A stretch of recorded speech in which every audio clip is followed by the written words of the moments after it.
नमस्ते। कभी ऐसा लगा है कि हमारे चारों ओर एक छिपी हुई भाषा है, एक ऐसी भाषा जो शॉपिंग से लेकर हमारे एग्जाम रिजल्ट्स तक सब कुछ कंट्रोल करती है। वो भाषा है प्रतिशत की। तो आज हम इसी पावरफुल टूल को एकदम आसान बनाने वाले हैं ताकि इसे सिर्फ समझा ना जाए बल्कि असल जिंदगी में इस्तेमाल भी किया जा सके।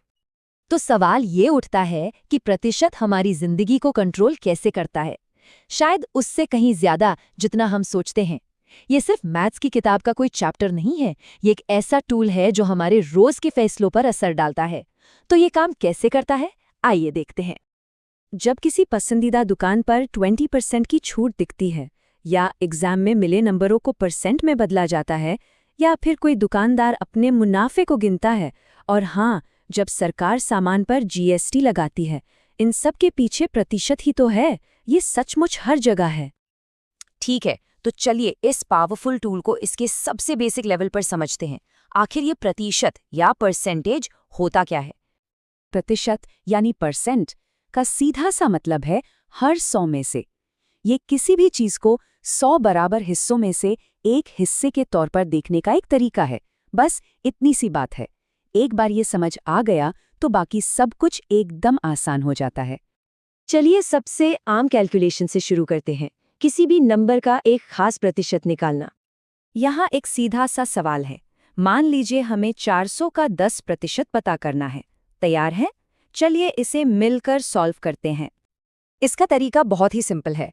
पहला स्टेप, 10% को एक फ्रैक्शन में बदलें, यानी 10/100। दूसरा स्टेप, इस फ्रैक्शन को 400 से गुणा कर दें। और तीसरा स्टेप, बस इसे सॉल्व कर दीजिए। और जवाब है 40। देखा, 400 का 10% होता है 40। ये एक बहुत जरूरी स्किल है जिसे हम आगे इस्तेमाल करेंगे। अब कहानी में थोड़ा ट्विस्ट लाते हैं। क्या होगा जब हमारे पास हिस्सा हो, प्रतिशत भी हो, लेकिन हमें वो पूरी ओरिजिनल संख्या पता लगानी हो? मतलब कि अब हमें उल्टा सोचना पड़ेगा।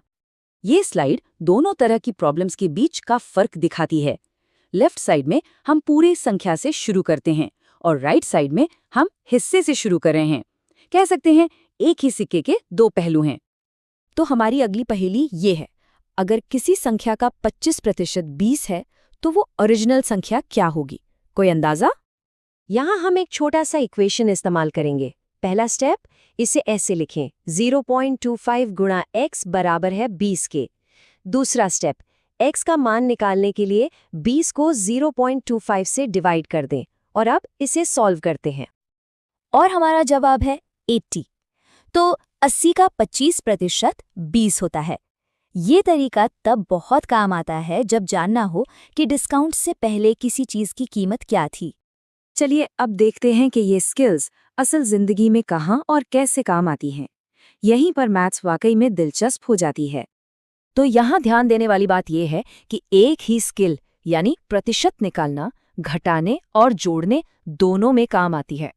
डिस्काउंट के लिए हम 600 में से उसका 20% घटाते हैं और हमें मिलता है 480।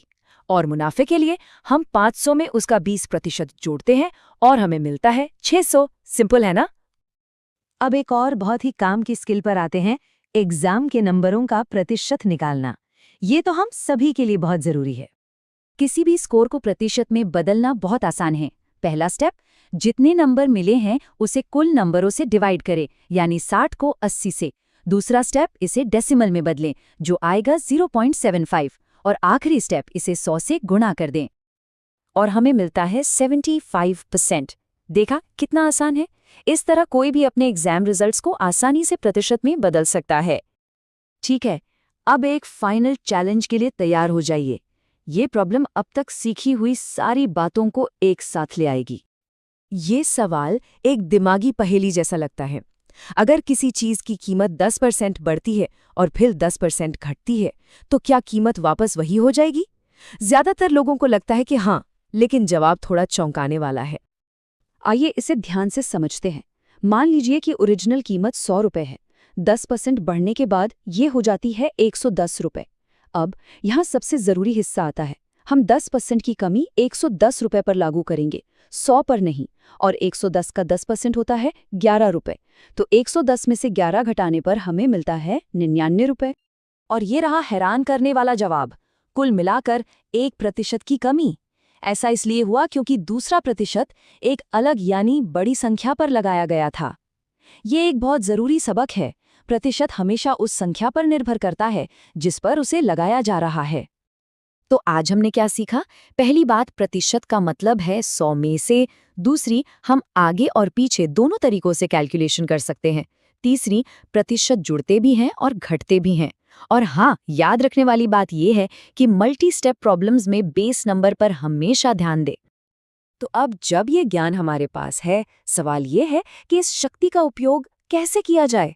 चाहे वो शॉपिंग में बेहतर फैसले लेना हो, अपने फाइनेंस को समझना हो, या बस अपने आसपास की दुनिया को बेहतर ढंग से देखना हो, प्रतिशत अब हमारे टूल किट में एक बहुत ही पावरफुल टूल है।